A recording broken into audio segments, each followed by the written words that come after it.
अडचण नाही. व्याख्यानमालेचे संयोजक, उपस्थित बंधू भगिनींनो, आजचा विषय सागरमाला आहे. त्याच्याबद्दल मी हा प्रकल्प काय आहे आणि त्या प्रकल्प पूर्ण झाल्यानंतर त्याचे या देशावरती आर्थिक सामाजिक परिणाम काय होतील याबद्दल बोलणार आहे. पण प्रथम ज्या वास्तूत आपण बसलो आहोत ती ज्यांच्या नावाने आहे त्या थोर इतिहासकार वासुदेव शास्त्री खरेंना मी नमन करतो. माझ्या आयुष्यामध्ये ज्यांनी मला विचार करण्यासाठी प्रवृत्त केलं आणि जसं माझ्या डोक्यात प्रकाश पाडला तसंच आपण सतत काम केलं पाहिजे असं ज्यांचं वाचन केल्यानंतर वाटलं त्या मोजक्या लोकांपैकी वासुदेव शास्त्री खरे आहेत. मराठ्यांच्या इतिहासावरती नचिन केळकरांचं पुस्तक आहे, त्याला खरेंची प्रस्तावना आहे.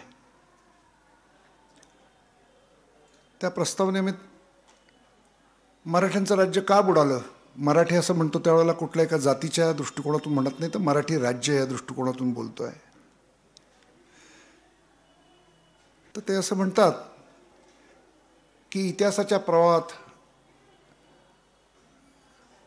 जर एक धातूचं आणि एक मातीचं भांडं वाहत असेल आणि जर त्यांची टक्कर झाली तर फुटणार कुठलं.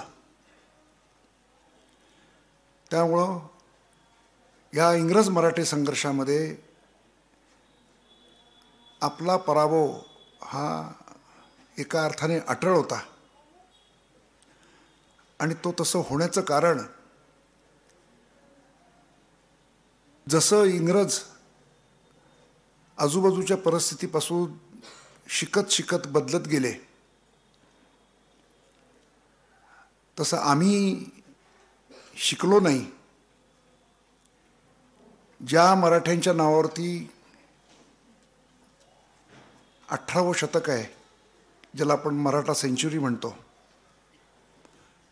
ज्यांनी या देशातल्या त्या प्रबळ औरंगजेबाला देखील धुळीस मिळवलं,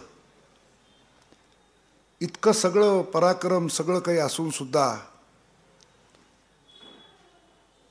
आपल्यात काय त्रुटी होत्या त्या त्रुटी त्यांनी मांडलेल्या आहेत. मला नक्की खात्री की ते पुस्तक आपल्या ग्रंथालयात असणार. ती प्रस्तावना आपण आवर्जून वाचा.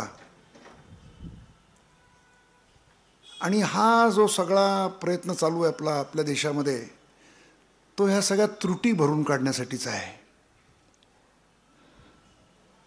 सुरक्षित आणि समृद्ध भारत निर्माण करणं हे जे आपल्या पुढचं आव्हान आहे हे असं एका दिवसात नाही होणार. त्याच्यासाठी आपल्या समाजाची खरोखरच मानसिकता बदलावी लागेल.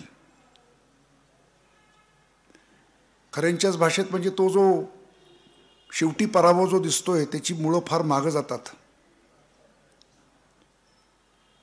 तुम्ही पहा ना की अकबराने प्रिंटेड बायबल त्याला पाहिलं होतं. जहांगीराला जेजुईट पाद्र्याने नकाशा काढून दाखवला होता की युरोप कुठं आहे, मध्ये कसे समुद्र आहेत, आम्ही तुमच्याकडे कसे येतो. शहाजहान आजारी पडला ही बातमी लंडनमध्ये वर्तमानपत्रात छापून आली होती. आणि शिवाजी महाराजांच्या जन्मापूर्वी गोव्यामध्ये प्रिंटिंग प्रेस सुरू झाला होता. आणि ज्यांनी आमच्यावर राज्य केलं ती ईस्ट इंडिया कंपनी एक जॉईंट स्टॉक कंपनी होती. पोर्तुगीजांची होती, डचांची होती, फ्रेंचांची होती. हे सगळं सांगण्याचं कारण असं आहे की हे सगळं आम्ही पाहिलं. हे सगळे बाहेरचे लोक येत होते, त्यांनी या ठिकाणी वखारी स्थापन केल्या, व्यापार सुरू केला. ते कसे आले? आम्हाला जाणीव व्हायला लागली होती की समुद्रावरती आपली सत्ता नाही आहे. भारताला समुद्रकिनारा आहे, पण we were not a maritime nation. आपण एक सामुद्रिक महासत्ता म्हणून नव्हतो. आणि आम्हाला याचं आकलनच झालं नव्हतं की समुद्रावर ज्याची सत्ता आहे तो जगावर राज्य करतो. एकेकाळी प्राचीन काळी आम्ही एक मेरीटाईम नेशन होतो, सामुद्रिक सत्ता होतो, याचं आम्हाला विस्मरण झालेलं होतं. चौलांचं साम्राज्य जे आहे, म्हणजे आपण जे संपूर्ण साऊथ ईस्ट एशिया, आग्नेय आशियामध्ये जर पाहाल तर भारतीय संस्कृतीचा जो प्रसार झालेला दिसतो तो कसा झाला होता? तो समुद्रमार्गेच झाला होता. पण कुठेतरी दीर्घकाळ आमच्याजवळ असलेलं हा दृष्टिकोन समुद्रापलीकडच्या जगाशी स्वतःला जोडण्याचा, समुद्राला एक जलमार्ग म्हणून त्याच्याकडे पाहण्याचा आमचा दृष्टिकोनच संपला होता. आणि मधल्या काळामध्ये 700-800 वर्ष आपल्यावर जी आक्रमणं झाली ती सगळी खैबर खिंडीतून आली, वर्ण आली सगळी. त्यामुळं जो काही ऐतिहासिक दृष्टिकोन पण बनतो तर ती मानसिकता देखील अशी ती ज्याला आपण म्हणतो की जमिनीच्याच दिशेने म्हणजे होती. समुद्राकडे आमचं काही लक्षच राहिलं नव्हतं. आणि आपण जाणता की नवीन जे जगत जे ते आले ते खैबर खिंडीतून नाही आले, ते आले समुद्रमार्गाने. तर ही सगळी मेरीटाईम एम्पायर्स जी उभी राहिली त्याचा दीर्घकाळ भारत एक घटक बनला. ब्रिटिश साम्राज्याचा तो केवळ समुद्रावरती जे प्रभुत्व होतं इंग्रजांचं, कारण त्यांनी बाकी सगळ्यांवर मात केली होती. हे एवढं थोडंसं इतकं मागं जाण्याचं कारण असं आहे की 7,500 किलोमीटरपेक्षा लांब समुद्रकिनारा लाभलेला हा देश, पण त्याला समुद्राबद्दलची दृष्टिकोनच नाही आहे. म्हणजे त्याच्या राष्ट्रीय संकल्पनेमध्ये, त्याच्या सुरक्षेच्या कल्पनेमध्ये कुठं मग तुम्हाला एकदम थेट शिवाजी महाराजांकडे यावं लागतं की स्वतःचं नाविक दल असावं, ते उभं केलं पाहिजे आहे, समुद्रातले किल्ले असले पाहिजे आहेत. याची जाणीव आपल्याला आढळत नाही. म्हणजे मोगलांचं एवढं मोठं साम्राज्य होतं, पण अरबांना हटवल्यानंतर डचांनी जी काही समुद्रावरती प्रभुत्व मिळवलं होतं, तर मोगलांच्या घरातल्या स्त्रियांना किंवा पुरुषांना देखील जर मक्केला जायचं असेल तर डचांकडनं पोर्तुगीजांकडनं परवाने घ्यावे लागायचे. ते परवाने घेतल्याशिवाय त्यांची जहाजं कुठं जाऊ शकत नव्हती. तर मी जसं म्हटलं की एक अपवाद की शिवाजी महाराजांनी पुन्हा तो या राष्ट्राला दृष्टिकोन देण्याचा प्रयत्न केला. पण दुर्दैवाने पुढे तो दृष्टिकोन ठेवून मराठी राज्याचं ते एक महत्त्वाचं अंग बनलं का? तर बनलं नाही. कारण सुरुवातीला जे आपले सगळे शत्रू होते त्या सगळ्या जमिनीवरतीच सगळ्या लढाया होत्या, आणि जेव्हा इंग्रजांशी लढायची पाळी आली तोपर्यंत आपला समुद्रकिनारा हा त्यांच्या ताब्यात गेलेला होता. हा झाला इतिहास. इंग्रजांशी लढून आपण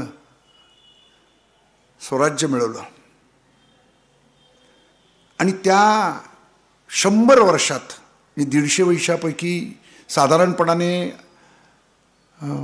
असं म्हणूया आपण की 19व्या शतकाचा उत्तरार्ध म्हणजे 1830-40 नंतरच बंगालमध्ये ज्याला आपण इंडियन रेनेसॉन्स भारतातलं प्रबोधन युग असं म्हणू ते बंगालमध्ये सगळ्यात आधी सुरू झालं. कारण 1757 प्लासी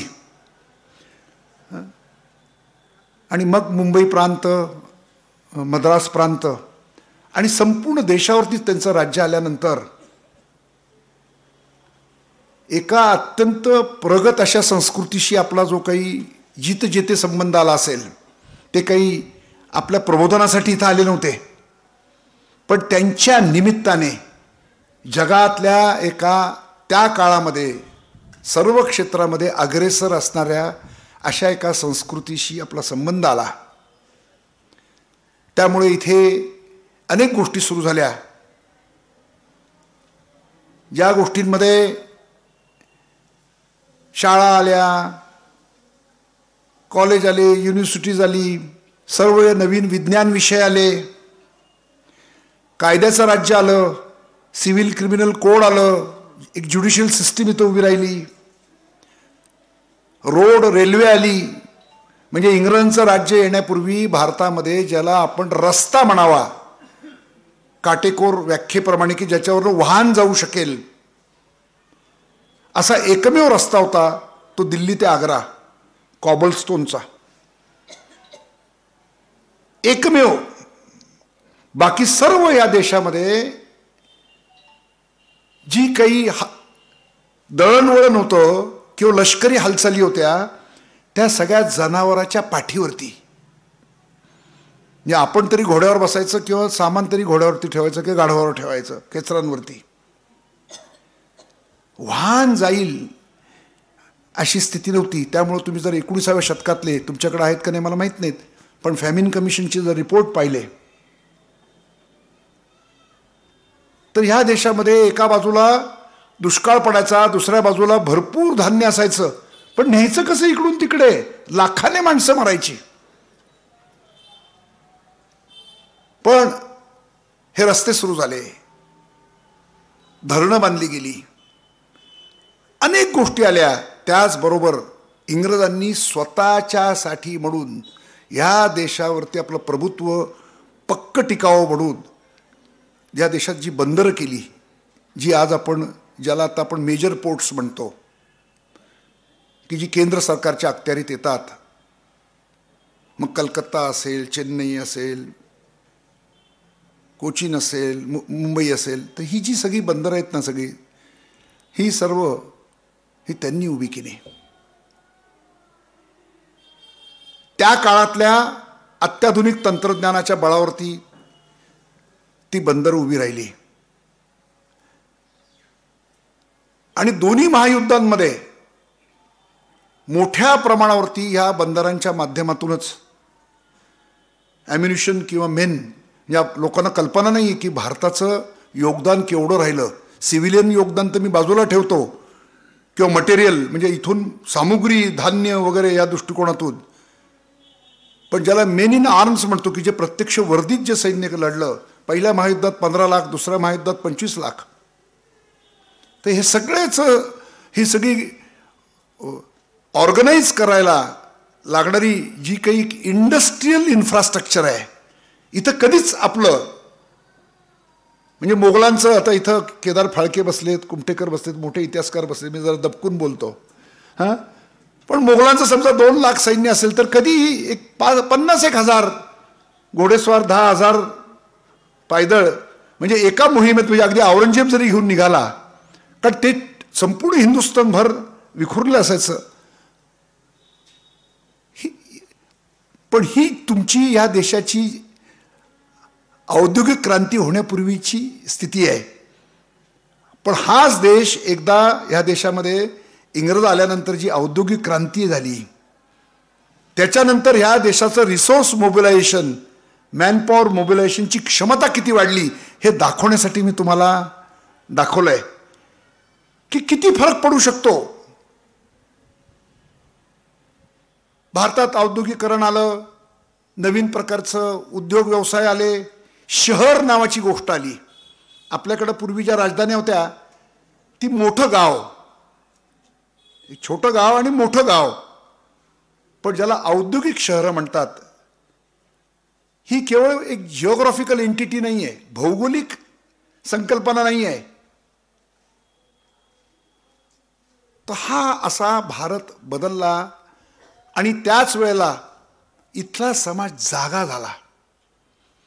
मी जे प्रबोधन युग म्हणलं ते प्रबोधन युग ह्या अर्थाने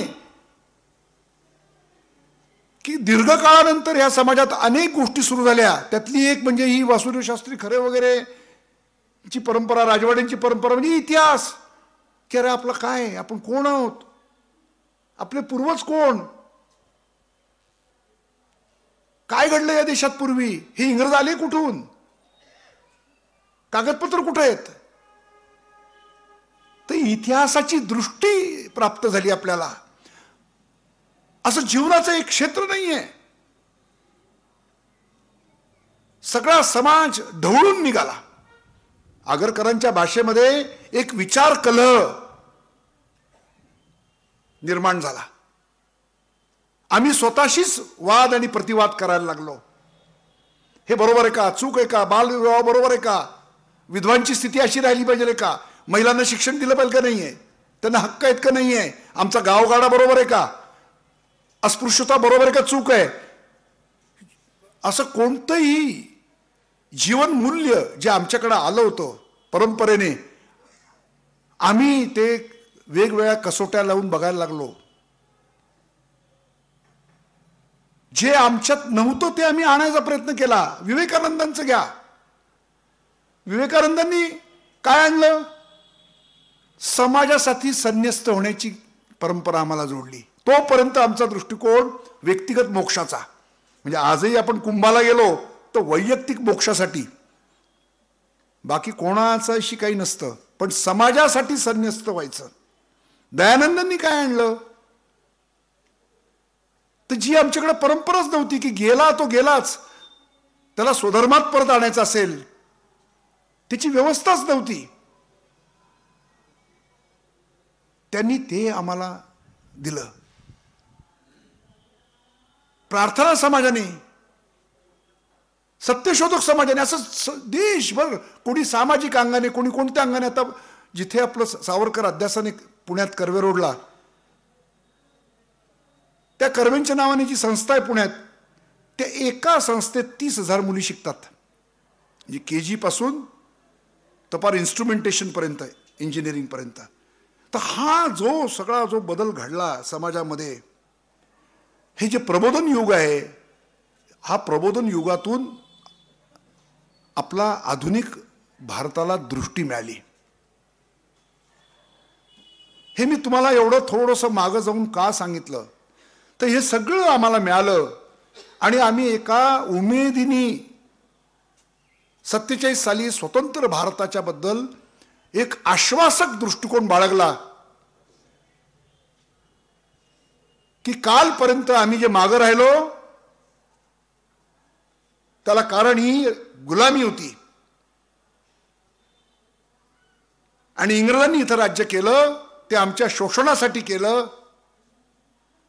पण आता हे गुलामीचं जोखड फेकून दिल्यानंतर हा स्वतंत्र भारत स्वतःच्या सुरक्षेची तर साठी समर्थ होईलच, पण तो समृद्ध देखील होईल. आम्ही त्या सुजलाम सुफलाम भारताची स्वप्न पाहिली. 20व्या शतकाचा जर पूर्वार्ध घेतला, 1900 सालापासून 1950 पर्यंत घ्या, तर भारताचा विकासाचा दर साधारणपणाने सरासरी 1% आहे. स्वतंत्र भारत झाल्यानंतर आम्ही एक विशिष्ट राजकीय आणि आर्थिक विचार प्रणालीला आमचं धोरण बनवलं. आम्हाला असं वाटलं की रशिया ज्या मार्गाने गेलाय त्या पद्धतीने जर आपण गेलो तर फार लवकर आपण प्रगती करू आणि खऱ्या अर्थाने अशा प्रकारची प्रगती करत राहू की एका बाजूने आर्थिक प्रगती पण होईल आणि सामाजिक न्याय देखील प्रस्थापित करण्याच्या दिशेने आपण सातत्याने पुढे जात राहू. घडलं काय? घडलं असं की पहिल्या 40 वर्षामध्ये आमचा विकासाचा दर 3.5% राहिला, की जगामध्ये ज्याची अर्थशास्त्रज्ञ हेटाळणी करायची आहे, हिंदू ग्रोथ रेट. हे जगाला असं वाटायला लागलं की हा देश याची अवकातच एवढी आहे. पण हा प्रश्न कधी पडला नाही की इतक्या मंद गतीने आपण प्रगती का करत होतो. आम्ही जी धोरणं आखली त्या धोरणांमध्ये आपल्या मागासलेपणाची मुळं होती. मी 80च्या दशकामध्ये जपानमध्ये गेलो होतो आणि सोनी कंपनीच्या डायरेक्टर बोर्डापुढे मला बोलायची संधी मिळाली. फार तरुण होतो आणि एका डायरेक्टरने मला प्रश्न विचारला की जपान आणि भारताची तुलना तुम्ही कशी कराल. मी म्हणलं, आम्ही भारतीय एका श्रीमंत देशाचे गरीब नागरिक आहोत आणि जपान एका गरीब देशाचे तुम्ही श्रीमंत नागरिक आहात. मग मी थोडक्यात वर्णन केलं. मी म्हणालो की हे बघा, आमच्याकडे जे भौतिक घटक लागतात प्रगतीसाठी,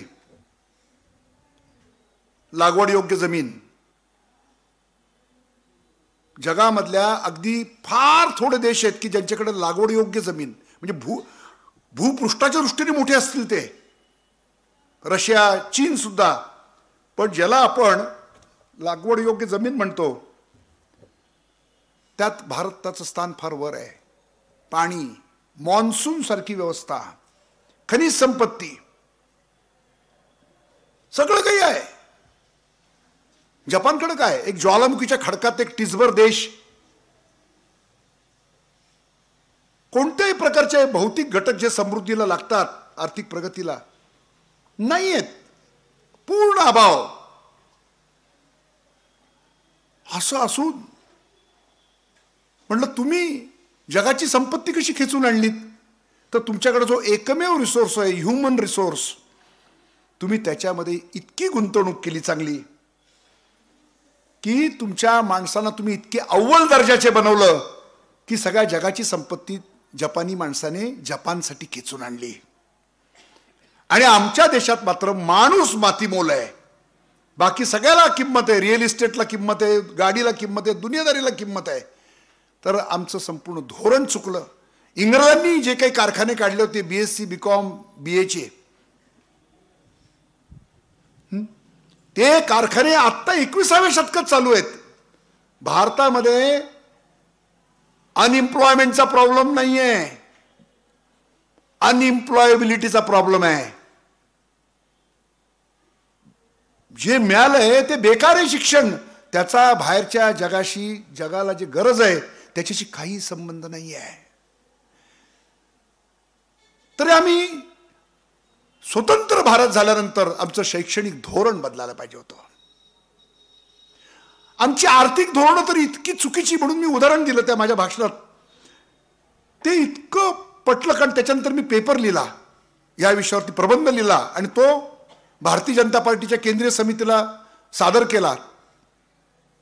त्यात मी उदाहरण दिलं होतं की 48 साली टोयोटा कंपनी सुरू झाली जपानमध्ये आणि 48 सालीच भारतामध्ये हिंदुस्तान मोटर नावाची कंपनी सुरू झाली. हे जे अँबॅसेडर गाड्या बनवतात ते. म्हणलं अँबॅसेडरचा प्रवास आणि टोयोटाचा प्रवास हा बघा, म्हणजे 2 देशांच्या आर्थिक धोरणांचा प्रवास आहे. भारताने अशा प्रकारची अर्थनीती आखली. ठीक आहे, गाड्यांचे कारखाने काढायला परवानगी द्यायची, मग त्याला लायसन्स परमिट लागणार. मग कोण ठरवणार? ते नियोजन मंडळ ठरवणार. मग ते बाबू बसणार की आपल्या देशामध्ये 4 चाकी गाडी खरेदी करण्याचे किती लोकांची ऐपत आहे? अच्छा, 2000 आहे. मग फियाटला 1000चं द्या, अँबॅसेडरला 1000चं द्या. जपानमध्ये काय झालं? दुसऱ्या महायुद्धामध्ये उद्ध्वस्त झालेला जपान, तिथे गाडीचा कारखाना काढला. त्या टोयोटाच्या मालकाला कोणतं स्वातंत्र्य होतं? अच्छा, आपण आता गाड्या बनवायला सुरुवात करायची. तर जपानमध्ये तर कोणाचीच ऐपत नव्हती गाडी खरेदी करायची. तर जपानच्या टोयोटाचा मालक काय विचार करत होता की जगामध्ये किती गाड्या खपतात याचा मार्केट शेअर मला घ्यायचा आहे. म्हणून आज टोयोटा जगामध्ये अग्रगण्य कंपनी बनली आहे. आणि आमची अँबॅसेडर एक बोन्साया, ती लुप्त पण झाली. फरक लक्षात आला? केवळ मी तुम्हाला एका गाडीवरनं दाखवलं. मग दुसरा थॉट एक्सपेरिमेंट मी आल्यानंतर मी तो सातत्याने मांडत होतो. म्हणजे मी मी मी म्हणतो, तुम्हाला असं वाटेल की हा काहीतरी आत्मप्रौढीने बोलतोय. दुर्दैवाने आमच्या लोकांमध्ये देखील काहीतरी वेगळीच खुळ होती. त्यामुळे त्यांना सांगावं लागायचं की अरे बाबांनो, कालपर्यंत सगळं चुकलंय, जरा बघा सगळ्या जगाकडे डोळे उघडे ठेवून बघा. सावरकर जसे म्हणले होते की या परंपरेने आमच्या ज्या शृंखला आहेत, या बेड्या आहेत, या सगळ्या बेड्या पहिला काढा, या मेंदूत आहेत बेड्या. मग ती भोजनबंदी असेल, स्पर्शबंदी असेल, बेटीबंदी, काय रोटीबंदी असेल, सिंधुबंदी असेल, हे सगळं तोडा, तुमच्या मेंदूत आहे. ते तोडल्याशिवाय तुमच्यातला पुरुषार्थ, म्हणजे पुरुषार्थ म्हणजे इथं मी पुरुष उद्देशून नाही म्हणत, आता काय आता म्हणू मी, एक मला न्यूट्रल शब्द माहीत नाही, पण सगळ्या समाजाची कर्तृत्व शक्ती जागृत होणार नाही. तर आम्ही पुन्हा नव्याने त्या बेड्या घातल्या होत्या नियोजनाच्या, समाजवादी अर्थसंकल्पनेच्या. याला नाव असं देतो मी की policy induced under development backwardness. चुकीच्या धोरणांमुळं जेव्हा लोक मला म्हणले नाही नाही तुम्ही हे कसं काय म्हणताय, म्हणलं मी तुम्हाला एक थॉट एक्सपेरिमेंट करा म्हणतो, एक विचार, एक तुम्हाला एक उदाहरण देतो. म्हणलं मागचं सोडा, 20व्या शतकात जे तुमचे माझे भाऊबंद परदेशात गेलेत त्यांचा परफॉर्मन्स आणि आपल्या देशातल्या लोकांचा परफॉर्मन्स आपण कम्पेअर करू. मग तर झालं. म्हणजे सांगलीमध्ये किंवा तुमच्या मिरजमध्ये एका शाळेत शिकले, दोघंही समान कर्तबगार आहेत, समान गुणवत्ता होती त्यांना. तुमच्या इथल्याच ते कोणत्या कॉलेजमध्ये गेले, तिथं देखील ते दोघं समान दर्जाचे होते. एक इथे राहिला आणि एक अमेरिकेला गेला, इंग्लंडला गेला, साऊथ ईस्ट एशियात गेला, कुठेही गेला. आता तुम्ही कम्पेअर करा आणि कोटी कोटीत कम्पेअर करा. 1 कोटी लोक जवळजवळ भारताच्या बाहेर जे गेले, जे फर्स्ट जनरेशन इमिग्रंट्स आहेत, म्हणजे त्यांच्याकडे तर काहीच नव्हतं. ते जे काही शिक्षण घेऊन गेले इथून किंवा व्यापाराची अक्कल घेऊन गेले, याच्या पलीकडं त्यांच्याकडं काही नव्हतं. परदेशी समाज, नातेवाईक नाही, कोण नाही, भांडवल नाही. रिझल्ट काय हो? अमेरिकेमध्ये दरडोई उत्पन्नामध्ये खूप वर्ष झाली ज्यूंना भारतीय वंशाच्या लोकांनी मागे टाकलंय. हायर एज्युकेशन किती घेतात फॅमिलीमधली लोक, या बाबतीमध्ये अमेरिकेमध्ये भारतीय वंशाची लोक सगळ्यात पुढे आहेत. सेव्हिंग्समध्ये पुढे आहेत. ही स्थिती इंग्लंडमध्ये. हिऱ्यांच्या व्यापारामध्ये गुजराती मंडळींनी युरोपमध्ये ज्यूंची मक्तेदारी मोडून काढली. व्यापारात घ्या, प्रोफेशन्समध्ये घ्या, जगभरात. म्हणजे असं नाही, असा मला जगाच्या पाठीवरती देश सांगा मला आफ्रिकेसकट कुठेही की भारतीय मनुष्य अपयशी आहे. तर या लिव्हिंग एक्सपेरिमेंट मधनं तुम्हाला काय कळतंय की हा भारतीय वंशाचा मनुष्य काहीतरी जेनेटिकली कमस्सल नाही आहे. काहीतरी असं काहीतरी काल्पनिक असतं ना की नाही हो ते काहीतरी असतं कोणामध्ये तरी, असलं काही नाहीये. So if we are best performers जगाभरामध्ये, तर मग भारतातच काय धाड भरली या माणसाला. तिथं त्याला मुडदूस कसं काय होतो? त्याचा हा मुडदूस हा चुकीच्या धोरणांमुळे झालेला आहे. त्यामुळे तो नॉन परफॉर्मर बनलेला आहे. तर गडकरी जसं म्हणतात की डोळे असून दृष्टी नाही, असा हा देश चालला होता आणि गटांगळ्या खात होता. आम्हाला दिसलंच नाही की जपान बदलला कसा. जपान बदलला कशाच्या बळावर? बंदरांच्या बळावरती.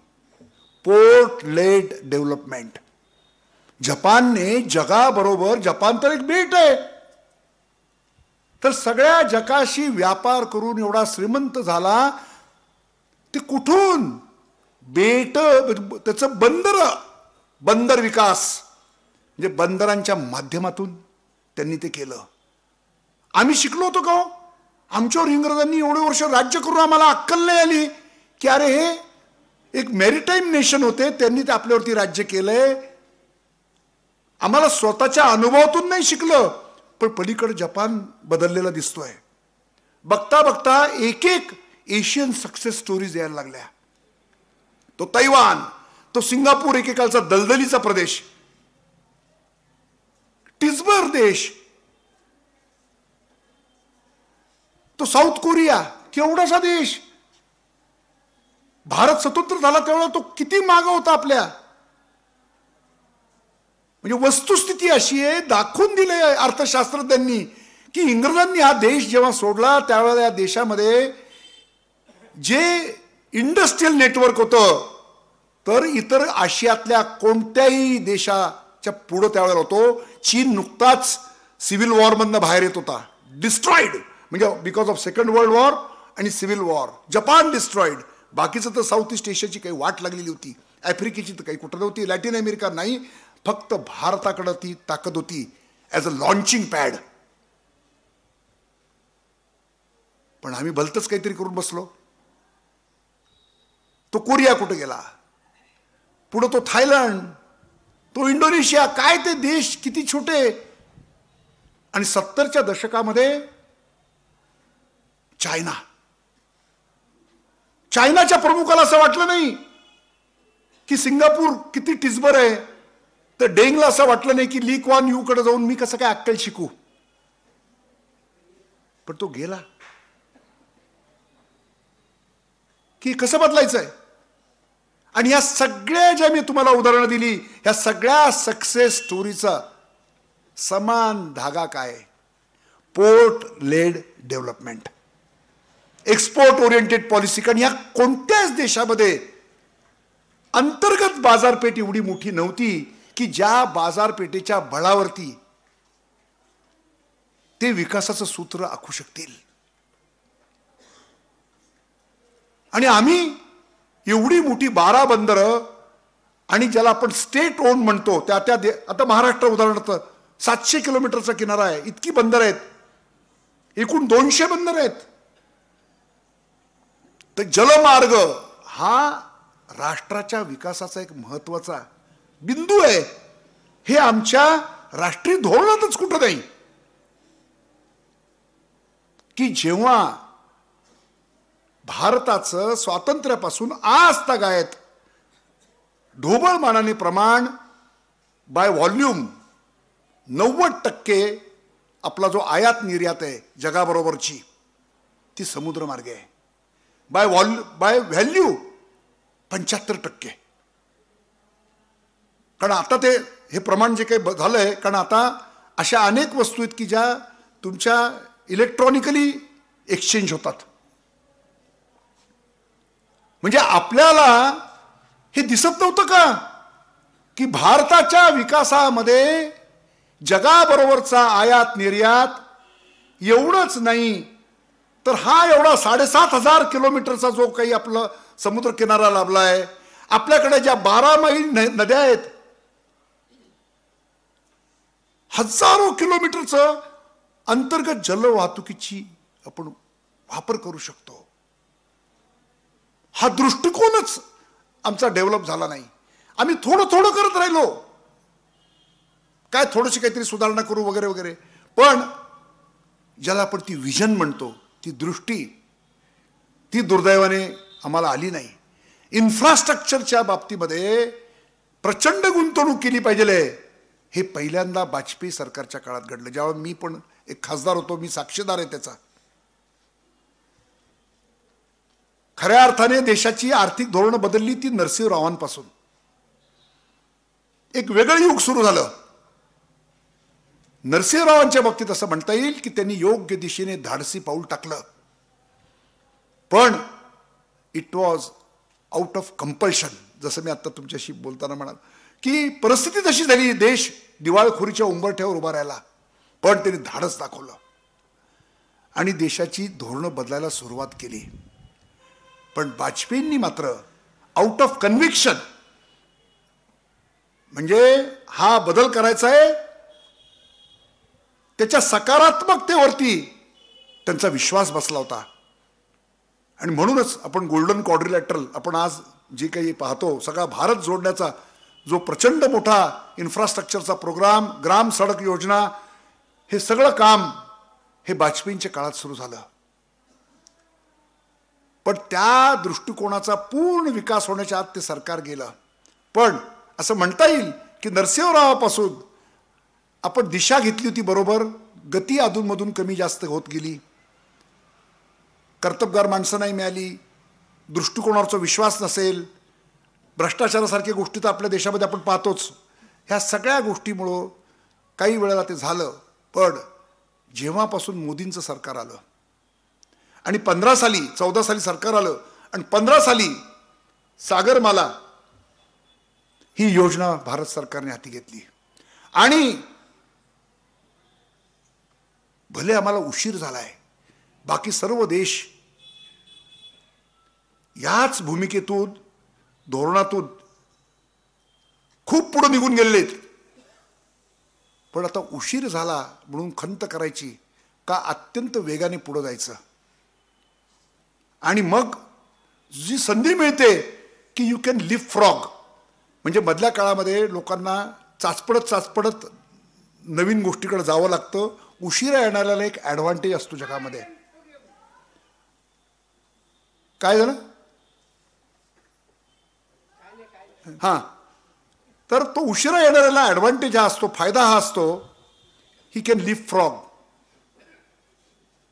तो जी लेटेस्ट टेक्नॉलॉजी आहे, त्यामुळं आज असं ठरलं की हे सगळं बदलायचं. आणि त्यामुळं जसा भारतमाला एक मोठा इन्फ्रास्ट्रक्चरचा प्रोजेक्ट देशात चालू आहे, टेलिकम्युनिकेशनमध्ये चालू आहे, तसं भारताचा जलमार्ग, कारण भारताला जोपर्यंत हा ज्याला मोडल मिक्स म्हणतो आपण, की जलमार्ग, रेल्वे मार्ग, रोड, रस्ते, रेल्वे आणि जल वाहतूक, तर वाहतूक जी आहे ना, तिचं जर तुम्ही शेवटी तुमचा जो प्रॉडक्ट आहे तो जगामध्ये स्पर्धेमध्ये कधी टिकेल, तर त्याची जी लॉजिस्टिक कॉस्ट आहे, दळणवळणाची जी त्याची किंमत आहे, ती तुम्हाला स्पर्धेमध्ये आणता आली पाहिजे.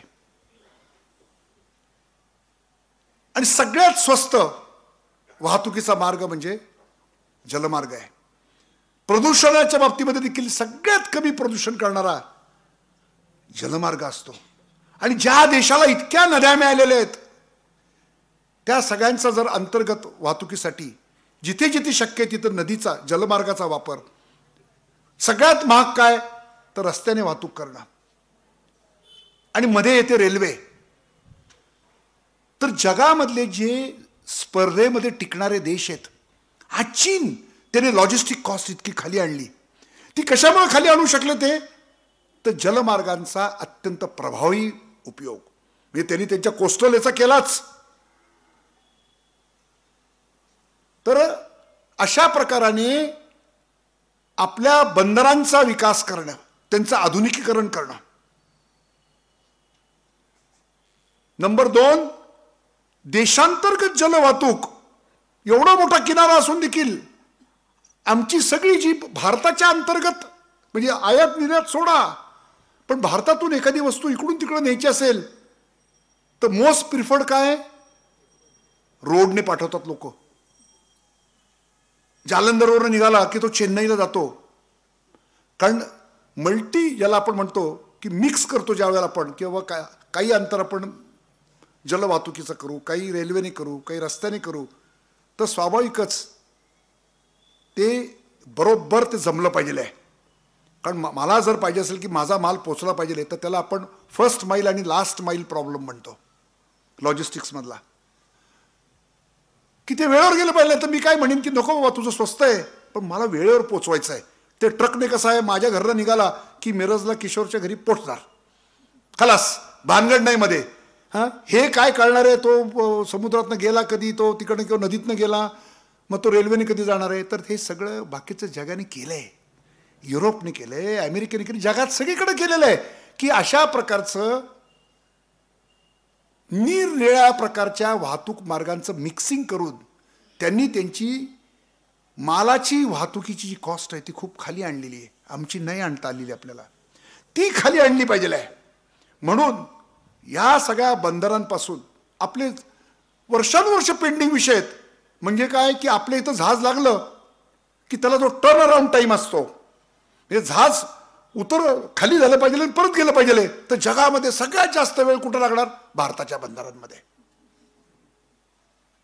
उतरून गेला वेळ का लागतो, तर जुनाट पद्धतीने काम चालू आहे, इंग्रजांच्या काळासारखंच अत्याधुनिक पद्धतीने ते व्हायला पाहिजे. सगळं जग कंटेनरकडे वळलं, सगळ्यात उशिरा आम्ही तिकडे वळलो. इव्हॅक्युएशन, कारण आमची बंदर फुगतात, कारण सगळं तिथं डंप होतो, तर ती बंदरातनं लगेच बाहेर गेली पाहिजेत ना. मग नवीन जहाज आला की मी म्हणणार आहे थांब तुला थोडा वेळ खाली करतो, कारण माझ्याकडे जागाच नाही उतरून घ्यायला. असं काही जगात चालतं का कुठं? तर ते इव्हॅक्युएशन टाइमली व्हायला पाहिजे. मग ते टाइमली इव्हॅक्युएशन व्हायला असेल तर पोर्ट रेल नावाची गोष्ट आणली पाहिजे. ही सागरमालात आलेली आहे. डेडिकेटेड रोड कनेक्टिव्हिटी आली पाहिजे, ती सागरमालात आली आहे. ड्राय पोर्ट्स केले पाहिजेत. म्हणजे तुम्हाला जे काही करायचं ना, कस्टम बिस्टम जे काही करायचंय ना, ती तिथं कशाला करताय समुद्र किनाऱ्याला. तो माल उचला, कुठं उत्तर भारतात चाललाय का तिकडे एक ड्रायपोर्ट करा, मध्य भारतात चाललाय का तिकडे एक ड्रायपोर्ट करा, दक्षिण भारतात चाललाय का तिकडे एक ड्रायपोर्ट करा. तिथून माल हलवा, इव्हॅक्युएशन करा. दुसऱ्या बाजूनी चीननी काय एवढं अफाट केलं. डेडिकेटेड क्लस्टर सिटीज एकेका बंदराच्या शेजारी उभ्या आहेत. टेक्स्टाईल तर टेक्स्टाईल, इलेक्ट्रॉनिक तर इलेक्ट्रॉनिक, फिश प्रॉडक्ट्स. म्हणजे त्यांनी इंटायर, तुम्ही जर गेलात ना चीनमध्ये, तर त्या शहरामध्ये फर्निचरची इंडस्ट्री, तर फक्त फर्निचरचीच इंडस्ट्री, बाकी काही नाही. ती इंटिरियरमध्ये नाही आहे. लॉजिस्टिक कॉस्ट कशी खाली आणली बघा. ती इंडस्ट्रीज त्यांनी बंदरापाशी आणली. अशा प्रकारचं डेडिकेटेड क्लस्टर सिटीज डेव्हलप करणं, हे म्हणजे सागरमाला आहे.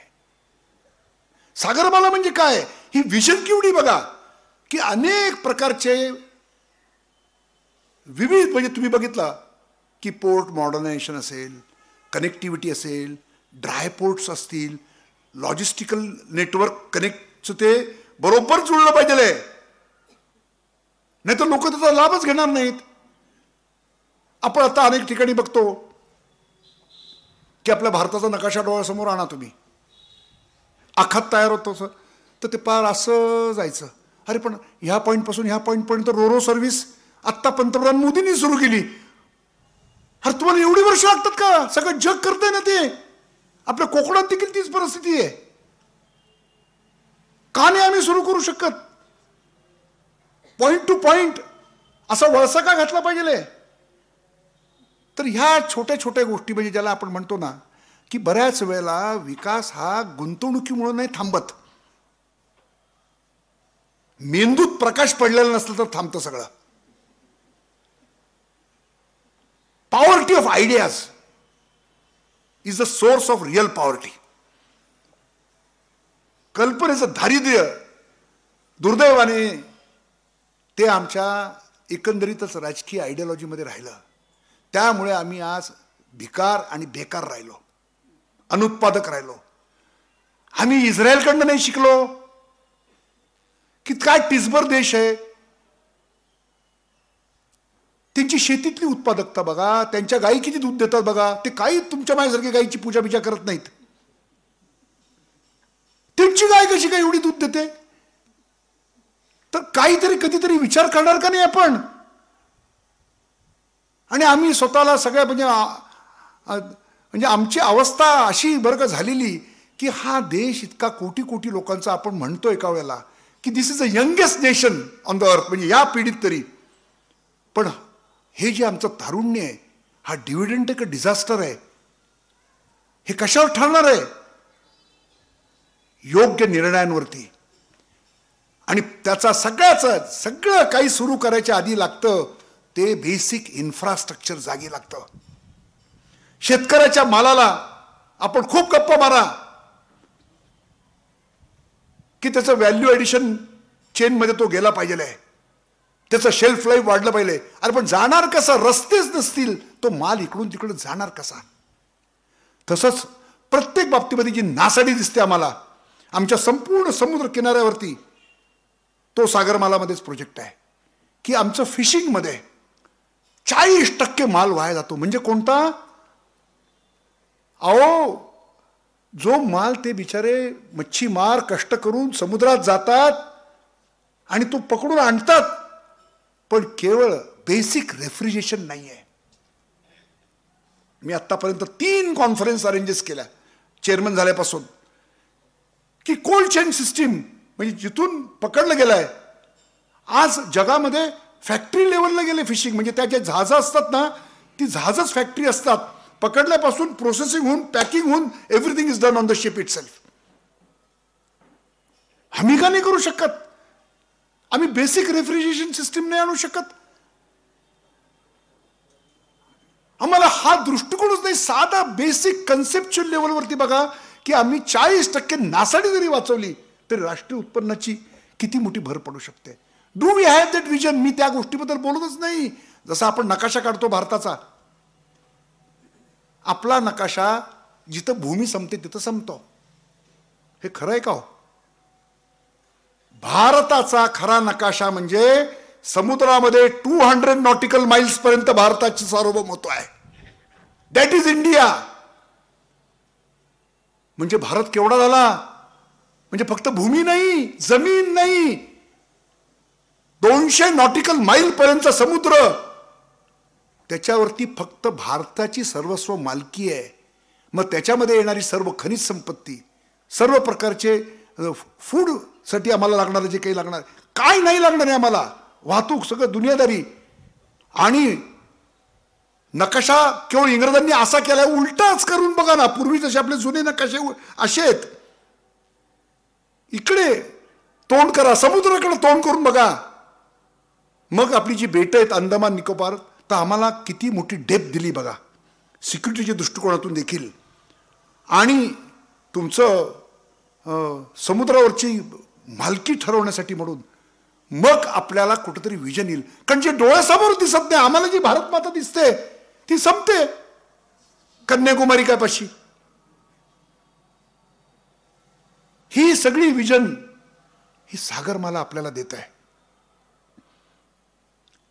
आज टोटल प्लॅन 16 लाख कोटीचा आहे. आज 8 लाख कोटीचा प्लॅन ऑपरेशनल स्टेजवरती आहे. त्यातले अनेक प्रोजेक्ट्स वेगवेगळ्या टप्प्यात आहेत. एकूण 10 वर्षात पूर्ण करायचा आहे. आणि आमची मिनिस्ट्री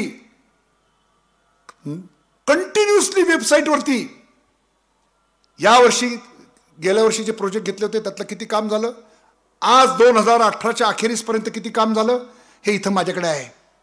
हे माझ्याकडेच नाही आहे, तुम्ही कोणी इंटरनेटवर गेला तरी देखील आमच्या साईटवरती तुम्हाला पाहायला मिळेल की सागरमालाच्या अंतर्गत जे जे काही आम्ही ठरवलं त्यातलं काय केलेलं आहे.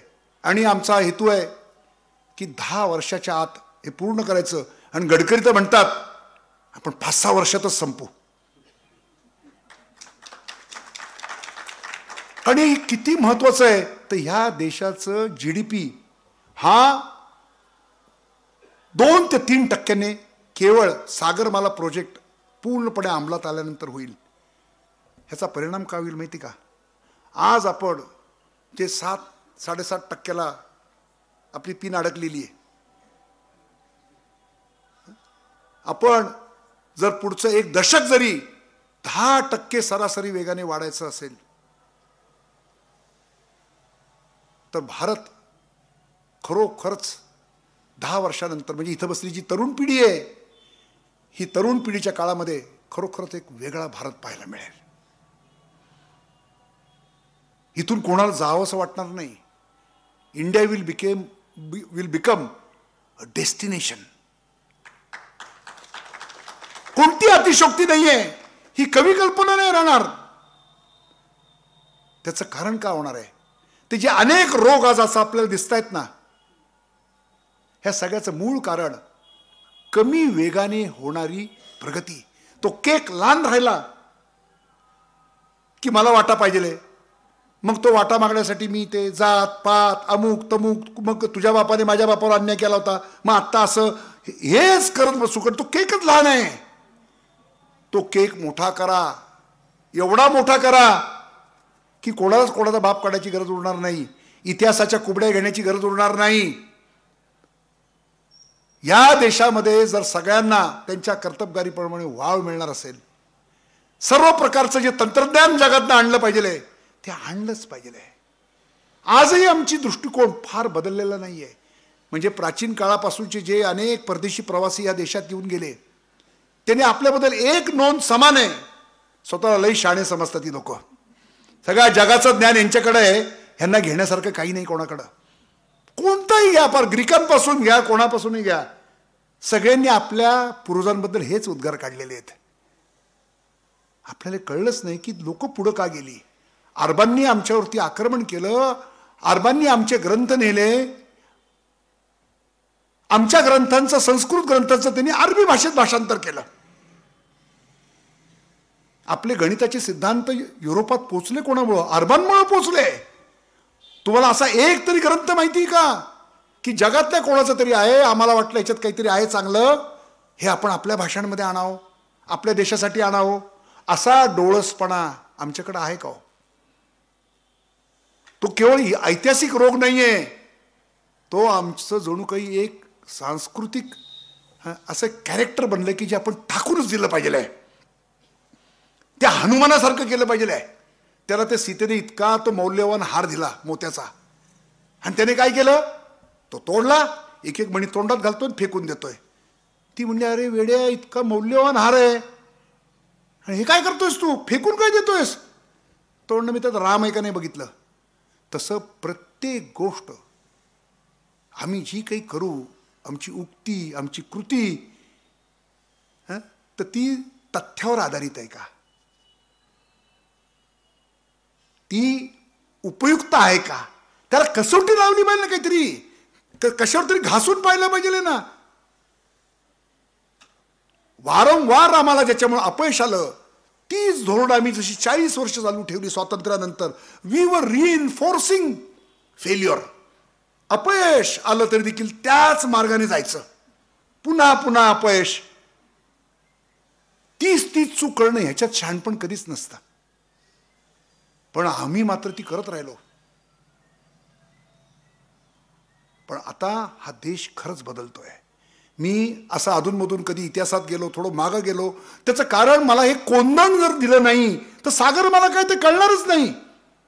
ते मी पोपटासारखं सांगू शकेल किंवा त्याच्यासाठी माझंही भाषण ठेवायची गरज नाहीये. इंटरनेटवर गेलं तरी तुम्हाला कळतील आकडेवारी काय ती, की आपल्या बंदरांची पूर्वी क्षमता किती होती माल वाहतुकीची, आता किती झालेली आहे, टर्न अराउंड टाइम किती कमी झालेला आहे, इव्हॅक्युएशन टाइम किती कमी झालेला आहे, कनेक्टिव्हिटी कशी सुरू झालेली आहे, कम्युनिटी डेव्हलपमेंट कसं झालेलं आहे, हे सेज जे आहेत ते सगळं उभं राहण्यासाठी काय चाललेलं आहे, गंगा प्रकल्प तुम्ही पाहतात, ब्रह्मपुत्रा प्रकल्प, हे सगळे जे 116 नद्या एका सिंगल नोटिफिकेशनने, कारण कितीतरी गोष्टी कराव्या लागल्या या सरकारला. म्हणजे कायद्यात बदल करण्यापासून, मेरीटाईम लॉज इंग्रजांच्या काळापासून बदलले नव्हते. तर we had to do so many things on legislative side. Port ॲडमिनिस्ट्रेशनमध्ये प्रायव्हेट पब्लिक पार्टनरशिप आणायला पाहिजे, इनोव्हेशन आणलं पाहिजे, टर्मिनल्स प्रायव्हेट केली, लक्षात यायला लागलं की गव्हर्नमेंट ऑपरेटेड टर्मिनलपेक्षा प्रायव्हेट टर्मिनल एफिशियंटली चालतंय. कारण स्पर्धा स्पर्धा स्पर्धा, सगळ्याचं मूळ असतं स्पर्धा. हे सगळे जे चेंजेस आणलेले आहेत ना, हे इतके प्रचंड आहेत. आज ते एका क्षणात आपल्यापर्यंत येऊन पोहोचणार नाहीत, पण मला असं वाटायला लागलंय की कुठंतरी भारतामध्ये आता तो फील यायला लागलेला आहे, जगामध्ये देखील ते रेकग्नाइज व्हायला लागलेलं आहे की भारत बदलतोय, तो वेगाने बदलतोय, त्याला एक विजनरी लिडरशिप मिळालेली आहे. आणि केवळ नुसतं विजनरी दृष्टिकोन नाहीये, तर तो अंमलात आणण्याचा जो धडाका आहे, तो आकड्यांमध्ये, तुम्ही गडकरींचं भाषण ऐका, इंटरनेटवरती भरपूर आहेत, ते फक्त आकड्यांवर बोलतात. ते पुन्हा पुन्हा चॅलेंज करतात पत्रकारांना. ते काय सांगतात की बाबांनो मी बोलतो छाती दडपेल तुमची, तर का आकडे जाऊन तपासा मी खोटं बोलतोय का, कारण ते आकडे तेवढे मोठे आहेत. हे सगळं नव्याने आणलेल्या कल्पना आहेत. त्यांनी महाराष्ट्रात असतानाच ह्या संकल्पना आणल्या की जे कामं अति प्राधान्याची कोणती, तर गरीबातल्या गरीब माणसापर्यंत जे रिसोर्सेस नेऊन पोचवले पाहिजेत मागास भागापर्यंत, त्यांच्यासाठी सरकारकडं करातनं आलेला पैसा वापरला पाहिजे आहे. अगदी रिमोट प्लेसमध्ये त्यांना इलेक्ट्रिसिटी पाहिजे, त्यांना शौचालय पाहिजे, त्यांना ग्राम सडक पाहिजे आहे, त्यांना शिक्षण पाहिजे, त्यांना आरोग्य केंद्र पाहिजे, त्याच्यासाठी सरकारचा रेव्हेन्यू वापरला पाहिजे आहे. आणि ह्या प्रकल्पांसाठी इन्फ्रास्ट्रक्चरसाठी पब्लिकमधनं पैसा उभा केला पाहिजे आहे. हे संपूर्ण फायनान्स मॉडेल नव्याने आणलं. इतकं प्रचंड इनोव्हेशन आहे. या सगळ्यामुळंच आज खात्री आहे की 100% ही कंटिन्युटी. आणि आज असा विश्वास आहे मला वाटतंय एकंदरीत देशातलं वातावरण बघता की हे सरकार परत येणार आहे आणि ह्या धोरणाचं सातत्य राहील, अंमलबजावणी करणारी तीच माणसं राहतील. तर खात्रीने मला वाटतंय की सागरमाला हा प्रकल्प संपूर्ण भारताचं कायापालट करू शकेल. धन्यवाद.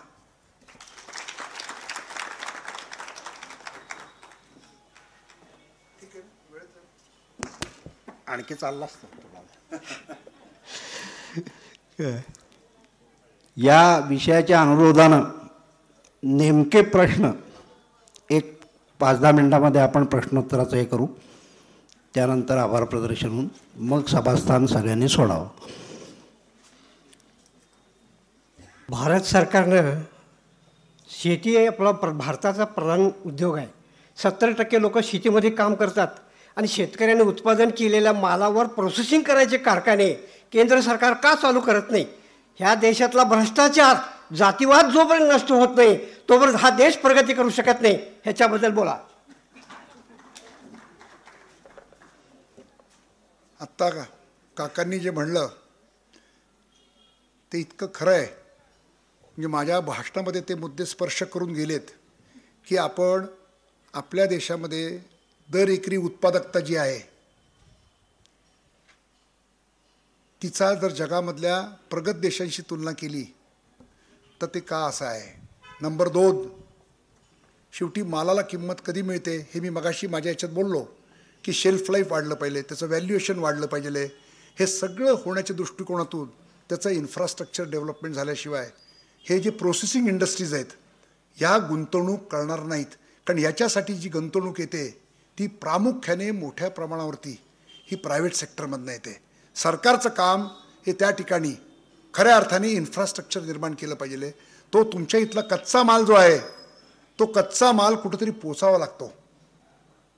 त्याचप्रमाणे म्हणजे त्याच्यासाठी ती योजना करणं. नंबर 2, उत्पादकता वाढवणं.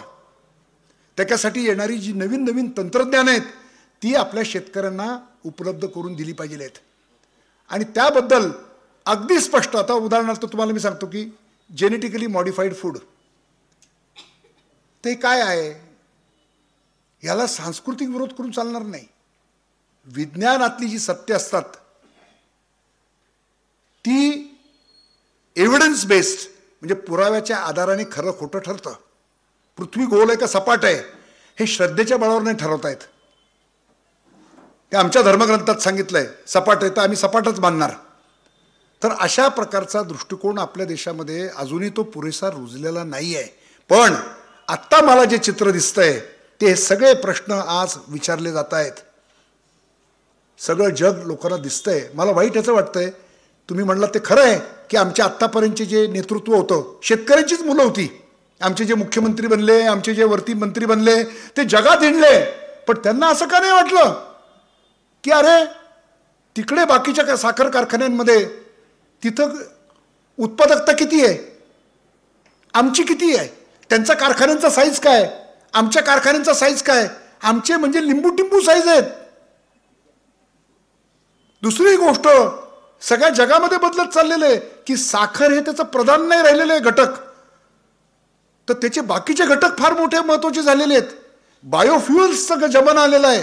तुम्ही जर गडकरींची भाषणं ऐकाल तो पोट तिडकीने तो मनुष्य सांगतोय, अहो आज पहिल्यांदा या म्हणजे भारतामध्ये बायोफ्युएल मिक्स केलेलं विमान त्यांनी उडून दाखवलं.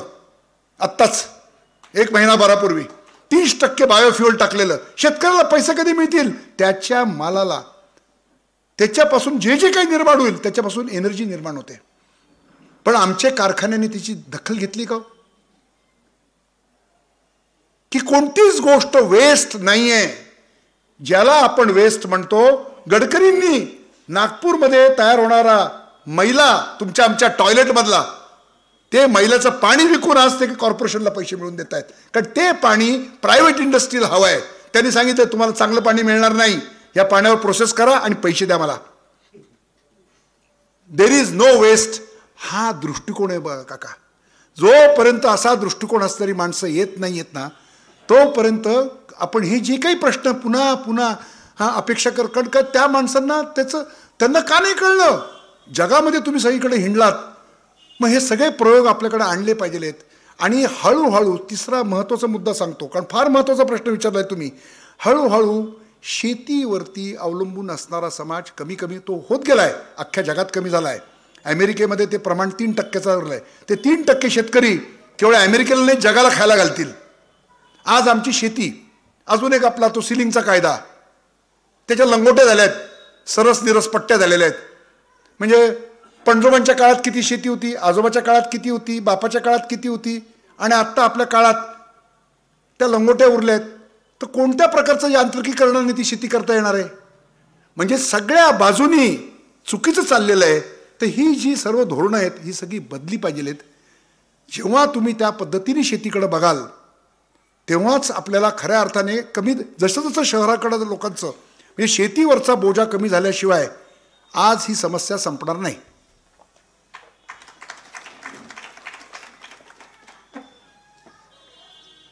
या सागर मला आता माफ करा, कारण मी सगळं काही सांगू शकतो